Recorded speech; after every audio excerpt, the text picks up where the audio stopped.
성경을 읽다 보면 이렇게 슬픈 이야기로 끝날 때도 있어요. 그죠? 예, 그럴 때도 우리는 아멘 하는 거예요. 예, 그 안에 하나님의 귀한 진리의 말씀이 있음을 우리가 알기 때문이죠. 오늘 말씀에는 세 사람이 등장합니다. 네 사람이 등장하죠. 한 사람은 세례 요한이라고 불리는 사람, 그리고 헤롯 왕의 정확하게 말하면 남동생의 부인이니까 뭐라고 불러야 돼요? 예, 그렇게 불러요. 예. 그런 사람. 근데 헤롯의 부인이 됐죠. 그리고 이 헤로디아라고 불리는 여인의 딸, 이렇게 네 사람이 등장합니다. 이 작은 이야기 하나에 단편 소설로 치자면 기승전결이 다 들어가 있어서 이 마가복음을 쓰신 분이 상당히 이 필력이 좋다 하는 것을 느낄 수가 있죠. 이 짧은 이야기 안에 참 드라마틱한 이야기가 이렇게 다 들어가 있습니다. 그러면서 여기 등장하는 네 사람이 우리 기독교에서 볼 때는 아주 전형적인 사람들의 모습을 가지고 있어요. 오늘은 이 네 사람의 특징을 한번 살펴보면서 나는 과연 누구를 닮았을까? 뭐 이런 생각을 우리가 한번 해보고, 나는 누구를 지향해야 할까? 뭐 이런 것도 한번 생각해보는 기회를 가지면 좋겠습니다. 문제는 세례 요한이 바른 소리를 했다는 거예요. 왜냐하면 헤롯이 남동생의 부인을 취한 것이 옳지 않다 이렇게 말했습니다. 그런데 이 세례 요한의 말에 대하여서 헤롯은 마음에 찔리고 번민하지만 그 말을 달게 받은 거예요. 그래서 그런 자기를 비난하는 말을 했지만 세례 요한에 대해서 죽일 생각은 없었어요. 하지만 헤로디아는 좀 생각이 달랐죠. 자신이 이렇게 부정한 일을 했다는 것에 대해서 감추어지고 그것이 말해지지 않으면 좋겠는데 이게 빛 가운데로 자꾸 드러나도록 이 세례 요한이 콕 집어서 말하니까 미운 거죠. 그래서 세례 요한을 오래 살려두면 나에게 해가 되겠다 이렇게 생각을 하고 죽이려고 하는 거예요. 그리고 그 딸은 어머니가 시키는 대로 이렇게 하는 사람으로 등장을 합니다. 우리 믿음의 생활을 해 나가다 보면 우리 믿음의 생활이 꼭 우리가 원하는 대로 되지 않을 때가 참 많이 있습니다. 우리가 예수를 잘 믿으면 복 받는다 이렇게 우리가 많이들 얘기하고, 사실 우리가 교회에 나오는 이유 중에 하나도 예수 잘 믿으면 복 받는다고 하니까 우리가 알게 모르게 그런 것들을 이제 기대하면서 옵니다. 예수 잘 믿으면 복 받는다고 하는 사실은 100% 진실이에요. 근데 우리가 말하는 복과 하나님이 주시려고 하는 복은 조금 차이가 있어요. 같은 데도 있지만 좀 다른 데도 있습니다. 그것을 우리가 이해를 해야 되죠. 우리가 생각하는 복은 하나님과의 친밀한 관계가 아니라 우리가 이 세상 사람들이 누리고 기뻐하는 일들, 성공이라든지 성취라든지 부자가 된다든지 유명해진다든지 뭐 이런 것들입니다. 그래서 우리가 그런 것들을 복이라고 생각하고 기대합니다. 근데 세례 요한을 보면 세례 요한이라고 하는 사람은 그런 복이 없어요. 그런 복이 없어요. 오히려 그는 명문 귀족 가문에서 태어났고 제사장의 집안에서 태어났지만 그 모든 명성과 가문의 어떤 백그라운드와 부요한 집안의 넉넉함 이런 것들을 다 뒤로 하고 사막으로 가서 메뚜기와 석청, 돌 사이에서 이렇게 벌집을 지어서 거기서 나는 꿀이죠. 메뚜기와 석청을 먹고 낙타 가죽으로 된 옷을 입고 살아가는, 어떻게 보면 굉장히 열악한 삶을 선택한 사람입니다. 그렇다면 세례 요한은 왜 그랬을까? 세례 요한은 왜 그랬을까? 왜 부요하고 누구나가 다 이르기를 소망하고 누구나 갖기를 원하는 그런 삶에서 왜 그는 뛰쳐나왔을까? 이런 생각을 해봅니다. 헤롯이라고 하는 왕을 봅니다. 헤롯이라고 하는 왕은 비록 로마 치하에서 꼭두각시로 세워진 왕이지만 어쨌든 그는 왕이에요. 왕이고 그는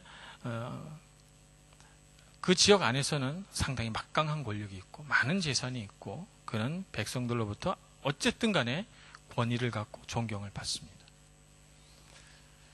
세상 사람들이 볼 때는 누가 행복한 사람이에요? 헤롯은 행복한 사람, 세례 요한은 불행한 사람이에요. 하지만 하나님의 관점에서 보면 세례 요한은 행복한 사람이고 헤롯은 행복하지 않은 사람이에요. 그는 비록 편안한 잠자리에서 누워 자고 맛있는 음식 자기가 원하는 대로 먹을 수 있고 자기가 원하는 대로 아무 여자든지 자기가 취할 수 있으면 취하면 되는 사람이에요. 권력이 있으니까. 근데 세례 요한은 헤롯이 갖고 있는 아무것도 갖지 못했어요. 근데 문제는 헤롯의 마음, 세례 요한의 마음을 보면 이 사람들이 주관적으로 느끼는 삶의 기쁨과 행복이 어떻게 다른가를 알 수가 있죠. 헤롯은 자신이 행한 일에 대해서 계속해서 죄책감이 있죠. 잘못했다고 생각하는 거예요. 내가 그렇게 하면 안 되는데 라고 생각하면서 스스로가 늘 근심합니다. 양심은 깨어있는 사람이죠. 그래서 그 양심에 대해서 일깨워주고 그것을 자각하게 해주면 헤롯은 그 순간은 굉장히 번민하지만 그러나 그것을 달게 받아요. 왜냐하면 내가 너무너무 아픈데 그 아픈 부분에 대해서 말해주니까 내가 여기가 문제구나 이렇게 깨닫게 되니까 헤롯은 그 부분에 있어서 양심이 살아있는 사람입니다.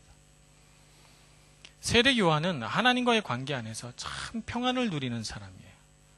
그러니까 그의 삶의 가운데는 비록 내가 맛있는 음식, 따뜻한 이불, 편안한 잠자리가 없어도 그는 하나님과의 관계에서 평안하니까 굉장히 즐거워요. 즐겁고 기쁘죠. 그리고 그는 세상이 준 권력은 없어요. 세상이 그에게 부여한 권력은 없지만 그러나 하나님이 부여한 권위라고 하는 것이 있죠. 그래서 사람들이 구름대같이 몰려들죠. 세례 요한에게 세례를 받기 위하여. 그것은 스스로가 취득한 것이 아니고 하나님이 부여하신 권위지요. 그래서 사실은 영향력이 있는가? 세례 요한이 영향력이 있는가? 그것을 따져보자면 사실 그걸 구분하기 쉽지 않을 것 같아요. 그죠? 실제적으로는 세례 요한이 민중과 그 당시 국민들 사이에서는 더 영향력이 있는 사람이었을 것이다. 저는 이렇게 추측합니다. 우리가 하나님을 믿는다고 할 때 사람이 하나님을 믿는 신앙의 단계들이 있습니다. 제가 전에도 한번 얘기하고 또 얘기해도 여러분이 용서하고 들으시겠죠? 우리 사람이 신앙생활을 하면 영적 어린아이, 그 다음에 영적인 아이, 영적인 갓난아기, 영적인 아이, 그 다음에 영적인 청년, 영적인 아비 이렇게 자라나게 돼 있습니다. 우리가 예수님을 믿는다고 해서 금세 영적인 아비로 이렇게 뻥축 뛰는 건 아니에요. 그죠? 그러니까 여러분이 세례 요한이 돼서 이태리 밖으로 나가서 광야에서 메뚜기와 석청을 먹으러 하나님께 명령받을 일은 조금 여러분 걱정 안 하셔도 될 것 같아요. 굳이 그런 것까지 하나님께서 안 시켜도 될 상태인 것 같은데 지금. 어쨌든 사람이라고 하는 단계는 사람이 신앙생활을 하는 단계를 거치게 돼 있습니다. 영적인 갓난아기는 하나님의 사랑은 알아요. 하나님의 사랑은 알지만 늘 번민합니다. 헤롯 같은 사람이죠. 늘 번민하고 늘 방황합니다. 하나님의 말씀을 받을 때는 꿀같이 받지만 그러나 그것을 자기의 삶 가운데 영향력을 가지는 힘 있는 말씀으로 쓰지는 못해요. 그러니까 자기의 삶이 변화가 안 되는 거죠. 그래서 늘 제자리 걸음을 하게 됩니다. 어떻게 제자리 걸음이냐 하면 교회에 나와서 예배 중에 하나님 음성을 들으면 그 순간은 매우 즐겁고 뭔가 깨닫는 것 같고 마음이 시원하고 뭔가 내 삶이 소망이 있는 것까지 느끼지만 그러나 자기 삶의 현장으로 돌아가면 금세 여러 가지 죄의 유혹과 여러 가지 시험들에 넘어지고 마음은 계속 요동치고 이런 삶을 살면서 굉장히 삶이 힘들어져요. 그러다가 또 다시 말씀 앞에 오면 그렇지. 하나님 앞에서 이렇게 살아야지. 이렇게 결심은 하지만 막상 삶 현장으로 들어가면 그것을 힘을 잃습니다. 이것이 영적인 갓난아기 상태죠. 그러니까 한 발은 늘 하나님 편에 다른 한 발은 세상에 놓고 세상에 와서 나를 유혹하면 세상을 바라보고 하나님이 붙들어서 잡아당기면 또 하나님을 바라보고 이 행동을 계속 반복하기 때문에 자라나지 못합니다. 계속 그 상태에 있게 되죠. 영적인 아이는 이런 갓난아기 상태를 벗어난 사람을 말합니다. 이 사람은 하나님 앞에서 훈련된 사람이에요. 훈련돼서 그 안에 내적인 안정감을 가진 사람입니다. 내적인 안정감을 가졌기 때문에 영적인 갓난아기처럼 세상을 한번 봤다가 하나님을 한번 봤다가 이렇게 고민하지는 않아요. 하나님을 바라볼 수 있는 사람이죠. 그래서 환란이 와도 그의 마음 가운데 요동침이 적고 하나님을 바라봐야 되겠다라고 하는 훈련이 되어 있는 사람, 영적인 아이죠. 그러나 그에게 있어서 결정적인 양점은 영적인 싸움에 능하지 못하다는 것입니다. 그런 영적인 전쟁이 자기 내면 안에서 벌어질 때 그 영적인 전쟁에서 져요. 그리고 뒤돌아서서 하나님 앞에 엎드려 눈물을 흘리며 회개합니다. 이런 일이 자꾸 반복이 되지요. 영적인 청년은 이런 영적인 싸움에서 이길 수 있는 사람입니다. 그는 하나님 말씀의 검을 효과적으로 휘두를 수 있는 사람이에요. 그래서 그는 말씀에 대해서 잘 알고, 그는 하나님 앞에 기도할 때 어떤 마음으로 기도해야 되는지를 알고, 영적인 싸움이 다가올 때 그것을 금세 알아서 영적인 분별력으로 그 영적인 싸움 가운데 뛰쳐나갑니다. 그래서 그걸 이길 줄 알죠. 그러나 그에게 부족한 것이 있다면 그는 고난을 스스로 선택하려고 하진 않습니다. 영적인 싸움에서 이길 뿐이죠. 영적인 아비는 세례 요한처럼 스스로 고난을 선택하고 고난 가운데로 걸어가 하나님의 영광을 드러내고 영적인 권위를 이 세상 가운데 보여주는 사람이죠. 그런 면에서 보면 세례 요한은 영적인 단계에서 보면 굉장히 높은 수준에 있는 사람이고, 이 세례 요한의 능력이 하나님의 그 축복의 통로가 되어서 백성들에게로 흘러가는 거죠. 그래서 그가 백성들 가운데 서서 세례만 주어도 백성들의 마음이 시원해지고 변화가 되고 깨달음을 얻게 되는 역사가 일어나는 것입니다. 그런데 헤롯은 영적인 갓난아기예요. 그래서 그의 마음은 늘 번민하는 것이죠. 그러나 헤롯보다도 못한 사람이 있습니다. 이 세상에는 빛 가운데 드러나기를 원치 않는 사람이 있어요. 우리가 그것을 알아야 합니다. 제가 사람을 편을 갈라서 악한 사람이 있다고 이렇게 누군가를 비난하려고 하는 것이 아닙니다. 우리가 사는 이 세상에는 반드시 정말 우리와 같은 신앙 양심이 없는 사람들이 있는 것이에요. 우리가 그것을 알아야 합니다. 그래서 자신의 잘못이, 자신의 죄가 빛 가운데로 드러나는 것을 매우 두려워하는 사람이 있어요.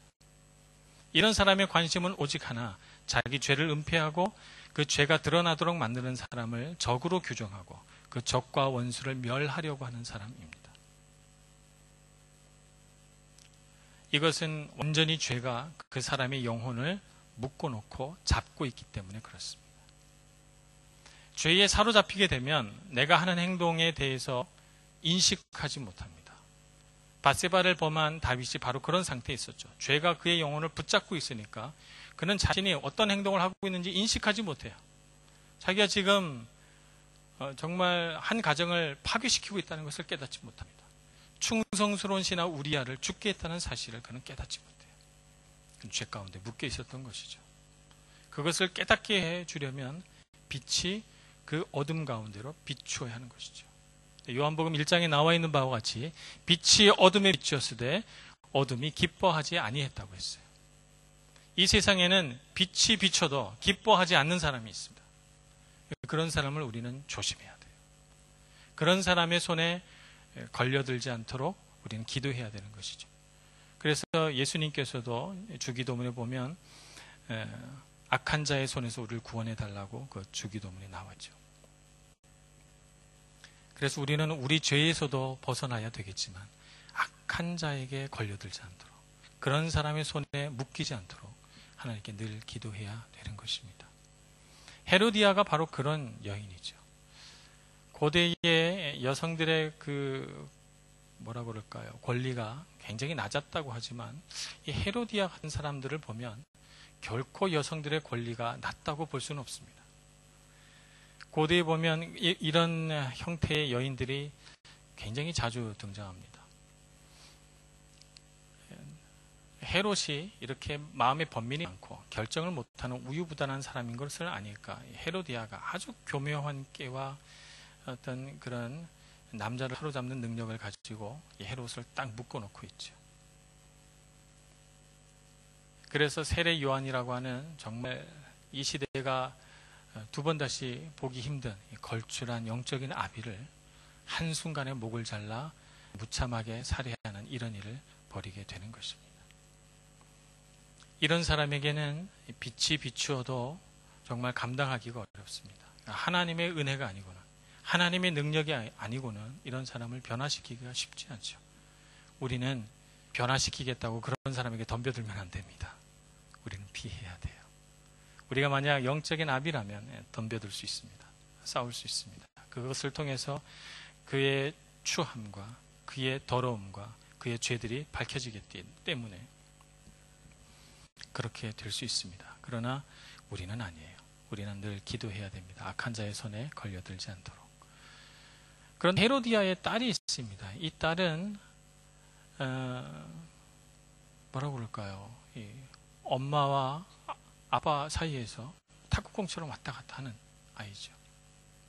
그래서 이 일이 분명 나쁜 일인 줄 알면서 엄마가 시키니까 가서 그대로 이야기를 합니다. 마치 녹음기처럼 이렇게 이야기를 하죠. 그래서 그의 마음에 어떤 생각이 들었을까요? 성경에서는 이 딸의 마음과 감정에 대해서 알려주지 않지만 그러나 그 마음속에 굉장히 큰 두려움이 일어났을 거예요. 내가 한 말로 인해서 쟁반 위에 어떤 남자의 목이 잘려서 왔다는 것을 알게 되면 정말 내가 한 10대의 소녀라고 한다면 굉장히 두렵고 떨릴 것 같아요. 그리고 그 일에 대해서 죄책감을 가질 것 같아요.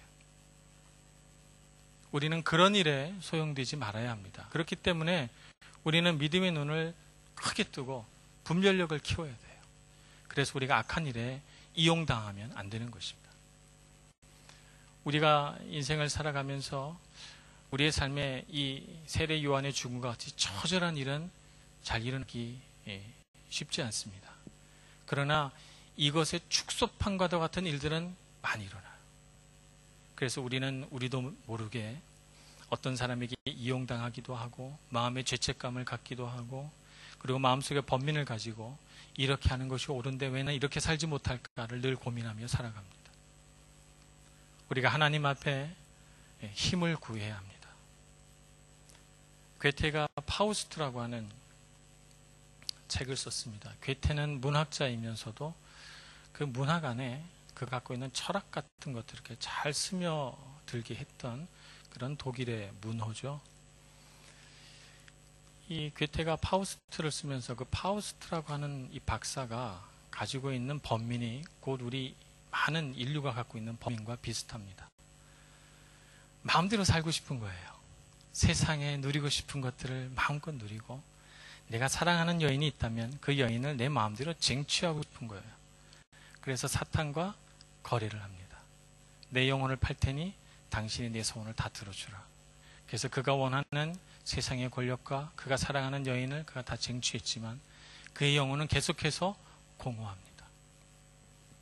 죄는 우리를 말초적으로는 즐겁게 하지만 영원히 즐겁게 하질 못해요.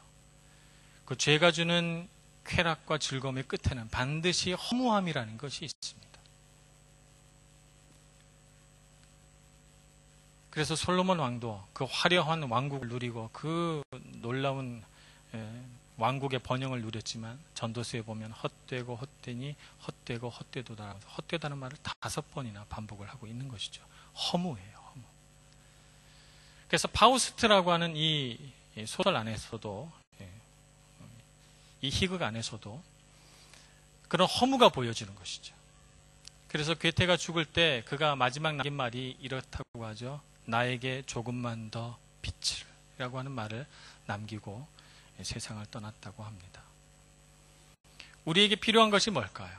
우리에게 정말 필요한 것은 우리 육신의 안일함과 인생의 성공과 뭔가 남들이 부러워할 만한 아주 의리번쩍한 이런 화려함이 아닙니다. 우리에게 정말 필요한 것은 빛입니다. 우리에게 필요한 것은 정말 빛이고 그것이 우리 마음에 비추어져서 우리 마음에 확신이 있고 우리의 진실함에 대해서 우리가 정직하며 우리가 정말 하나님과 관계 안에서 평안할 때 그럴 때 우리는 진정으로 강한 사람이요 진정으로 행복한 사람이요 진정으로 인생을 의미 있게 살아가는 사람이다 라고 말할 수가 있습니다. 그러면 여러분 하나님 앞에서 나와 기도할 때 여러분 그것을 먼저 구하시길 바랍니다.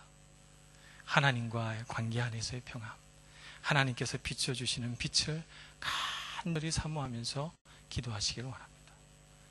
여러분들이 그것을 정말 사모하게 됐을 때 여러분들이 원하는 입시의 문제, 여러분들이 원하는 여러분의 삶의 어떤 성공의 문제, 그것은 하나님께서 알아서 다 해결해 주십니다.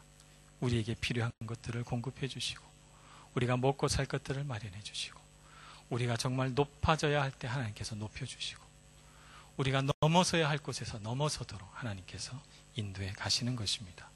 그러므로 여러분, 걱정하고 염려하지 마시고 하나님을 바라보시고 하나님께 빛을 구하시는 여러분 모두가 되시기를 간절히 축원합니다. 기도하겠습니다. 은혜가 많으신 하나님 아버지, 우리 마음 깊은 곳에 하나님의 능력을 흘려보내 주시옵소서. 번민하고 방황하면서 하나님을 쫓다가 세상을 쫓다가 하는 어리석은 신앙인이 되지 않게 하여 주시옵시고, 하나님을 향해 우리 두 눈을 크게 뜨고 바라보며 주님을 향해 걸어가는 신실한 주님의 자녀들 다 되게 하여 주시옵소서. 그렇게 될 수 있도록 하나님 우리의 마음을 붙들어 주시고 우리의 손을 꼭 잡아 주시고 주님을 향해 기도하는 저희들 다 되게 하여 주옵소서. 예수님의 이름으로 기도합니다. 아멘.